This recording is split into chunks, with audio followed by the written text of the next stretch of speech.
El huésped, de Amparo Dávila. Nunca olvidaré el día en que vino a vivir con nosotros. Mi marido lo trajo al regreso de un viaje. Llevábamos entonces cerca de 3 años de matrimonio. Teníamos 2 niños y yo no era feliz. Representaba para mi marido algo así como un mueble que se acostumbra uno a ver en determinado sitio, pero que no causa la menor impresión. Vivíamos en un pueblo pequeño, incomunicado y distante de la ciudad, un pueblo casi muerto o a punto de desaparecer. No pude reprimir un grito de horror cuando lo vi por primera vez. Era lúgubre, siniestro, con grandes ojos amarillentos y casi redondos y sin parpadeo, que parecían penetrar a través de las cosas y de las personas. Mi vida, desdichada, se convirtió en un infierno. La misma noche de su llegada, supliqué a mi marido que no me condenara a la tortura de su compañía. No podía resistirlo. Me inspiraba desconfianza y horror. Es completamente inofensivo. Dijo mi marido, mirándome con marcada indiferencia. Te acostumbrarás a su compañía. No hubo manera de convencerlo de que se lo llevara. Se quedó en nuestra casa. No fui la única en sufrir con su presencia. Todos los de la casa, mis niños, la mujer que me ayudaba en los quehaceres y su hijito, sentíamos pavor de él.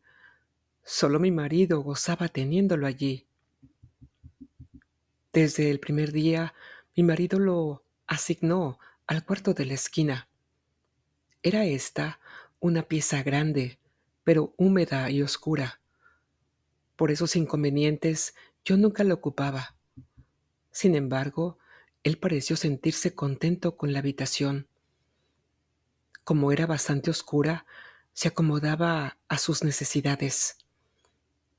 Dormía hasta el oscurecer y nunca supe a qué hora se acostaba. Perdí la poca paz de que gozaba en la casona. Durante el día, todo marchaba con aparente normalidad. Yo me levantaba siempre muy temprano, vestía a los niños que ya estaban despiertos, les daba el desayuno y los entretenía mientras Guadalupe arreglaba la casa y salía a comprar el mandado. La casa era muy grande, con un jardín en el centro y los cuartos distribuidos a su alrededor. Entre las piezas y el jardín había corredores que protegían las habitaciones del rigor de las lluvias y del viento, que eran frecuentes. Tener arreglada una casa tan grande y cuidado del jardín, mi diaria ocupación de la mañana, era tarea dura. Pero yo amaba mi jardín. Los corredores estaban cubiertos por enredaderas que floreaban casi todo el año. Recuerdo cuánto me gustaba, por las tardes, sentarme en uno de aquellos corredores a coser la ropa de los niños, entre el perfume de las madreselvas y de las bugambilias. En el jardín cultivaba crisantemos, pensamientos, violetas de los Alpes, begonias y heliotropos. Mientras yo regaba las plantas, los niños se entretenían buscando gusanos en las hojas. A veces pasaban horas callados y muy atentos, tratando de tomar las gotas de agua que se escapaban de una vieja manguera. Yo no podía dejar de mirar, de vez en cuando, hacia el cuarto de la esquina.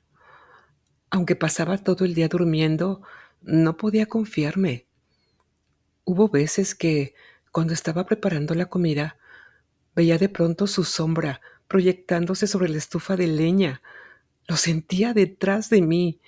Yo arrojaba al suelo lo que tenía en las manos y salía de la cocina corriendo y gritando como una loca. Él volvía nuevamente a su cuarto, como si nada hubiera pasado.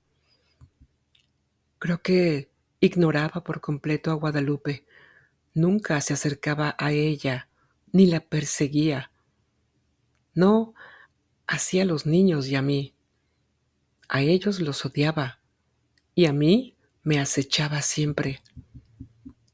Cuando salía de su cuarto, comenzaba la más terrible pesadilla que alguien pueda vivir.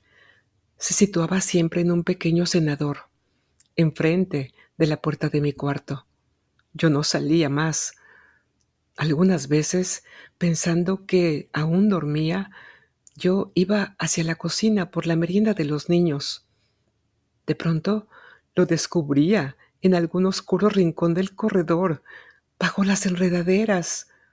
«Ahí está ya, Guadalupe», gritaba desesperada. Guadalupe y yo nunca lo nombrábamos. Nos parecía que al hacerlo cobraba realidad aquel ser tenebroso. Siempre decíamos: «Allí está, ya salió, está durmiendo. Él, él, él».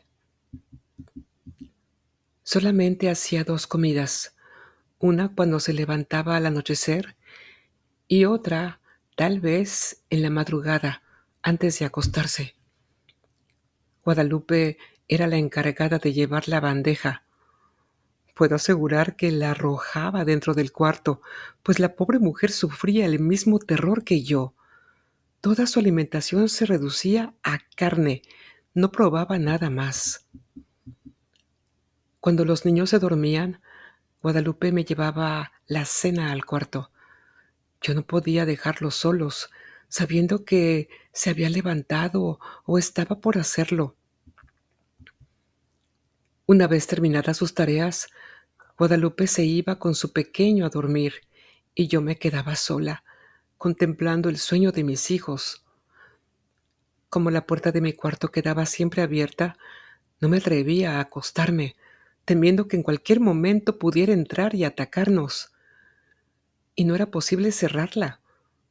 Mi marido llegaba siempre tarde, y al no encontrarla abierta, habría pensado cualquier cosa. Y llegaba bien tarde. Que tenía mucho trabajo, dijo alguna vez. Pienso que otras cosas también lo entretenían. Una noche estuve despierta hasta cerca de las 2 de la mañana, oyéndolo afuera. Cuando desperté, lo vi junto a mi cama, mirándome con su mirada fija, penetrante. Salté de la cama y le arrojé la lámpara de gasolina que dejaba encendida toda la noche. No había luz eléctrica en aquel pueblo y no hubiera soportado quedarme a oscuras, sabiendo que en cualquier momento él se libró del golpe y salió de la pieza. La lámpara se estrelló contra el piso de ladrillo y la gasolina se inflamó rápidamente. De no haber sido por Guadalupe, que acudió a mis gritos, habría ardido toda la casa. Mi marido no tenía tiempo para escucharme, ni le importaba lo que sucediera en la casa. Solo hablábamos lo indispensable. Entre nosotros, desde hacía tiempo, el afecto y las palabras se habían agotado. Vuelvo a sentirme enferma cuando recuerdo. Guadalupe había salido a las compras y dejó al pequeño Martín dormido en un cajón donde lo acostaba durante el día. Fui a verlo varias veces. Dormía tranquilo. Era cerca del mediodía. Estaba peinando a mis niños cuando oí el llanto del pequeño mezclado con extraños gritos. Cuando llegué al cuarto lo encontré golpeando cruelmente al niño. Aún no sabré explicar cómo le quité al pequeño y cómo me lancé contra él con una tranca que encontré a la mano y lo ataqué con toda la furia contenida por tanto tiempo. No sé si llegué a causarle mucho daño, pues caí sin sentido. Cuando Guadalupe volvió del mercado, me encontró desmayada y a su pequeño lleno de golpes y de araños que sangraban. El dolor y el coraje que sintió fueron terribles. Afortunadamente el niño no murió y se recuperó pronto. Temí que Guadalupe se fuera y me dejara sola. Si no lo hizo, fue porque era una mujer noble y valiente, que sentía gran afecto por los niños y por mí. Pero ese día nació en ella un odio que clamaba venganza. Cuando conté lo que había pasado a mi marido, le exigí que se lo llevara, alegando que podía matar a nuestros hijos, como trató de hacerlo con el pequeño Martín. Cada día estás más histérica. Es doloroso y deprimente contemplarte así. Pensé entonces en huir de aquella casa, de mi marido, de él, pero no tenía dinero y los medios de comunicación eran difíciles. Sin amigos ni parientes a quien recurrir, me sentía tan sola como un huérfano. Mis niños estaban atemorizados, ya no querían jugar en el jardín y no se separaban de mi lado. Cuando Guadalupe salía al mercado, me encerraba con ellos en mi cuarto. Esta situación no puede continuar, le dije un día a Guadalupe. Tendremos que hacer algo y pronto, me contestó. Pero, ¿qué podemos hacer las dos solas? Solas, es verdad, pero con un odio. Sus ojos tenían un brillo extraño. Sentí miedo y alegría. La oportunidad llegó cuando menos la esperábamos. Mi marido partió para la ciudad a arreglar unos negocios. Tardaría en regresar, según me dijo, unos 20 días. No sé si él se enteró de que mi marido se había marchado, pero ese día despertó antes de lo acostumbrado y se situó frente a mi cuarto. Guadalupe y su niño durmieron en mi cuarto y por primera vez pude cerrar la puerta. Guadalupe y yo pasamos casi toda la noche haciendo planes. Los niños dormían tranquilamente. De cuando en cuando oíamos que llegaba hasta la puerta del cuarto y la golpeaba con furia. Al día siguiente dimos de desayunar a los niños y para estar tranquilas y que no nos estorbaran en nuestros planes, los dejamos en mi cuarto. Guadalupe y yo teníamos muchas cosas por hacer y tanta prisa en realizarlas que no podíamos perder tiempo, ni siquiera en comer. Guadalupe cortó varias tablas, grandes y resistentes, mientras yo buscaba martillo y clavos. Cuando todo estuvo listo, llegamos, sin hacer ruido, hasta el cuarto de la esquina. Las hojas de la puerta estaban entornadas. Conteniendo la respiración, bajamos los pasadores.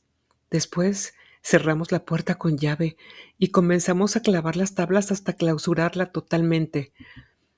Mientras trabajábamos, gruesas gotas de sudor nos corrían por la frente. No hizo entonces ruido. Parecía que estaba durmiendo profundamente. Cuando todo estuvo terminado, Guadalupe y yo nos abrazamos llorando. Los días que siguieron fueron espantosos. Vivió muchos días sin aire, sin luz, sin alimento. Al principio golpeaba la puerta, tirándose contra ella, gritaba, desesperado, arañaba. Ni Guadalupe ni yo podíamos comer ni dormir. Era terrible escuchar aquellos gritos.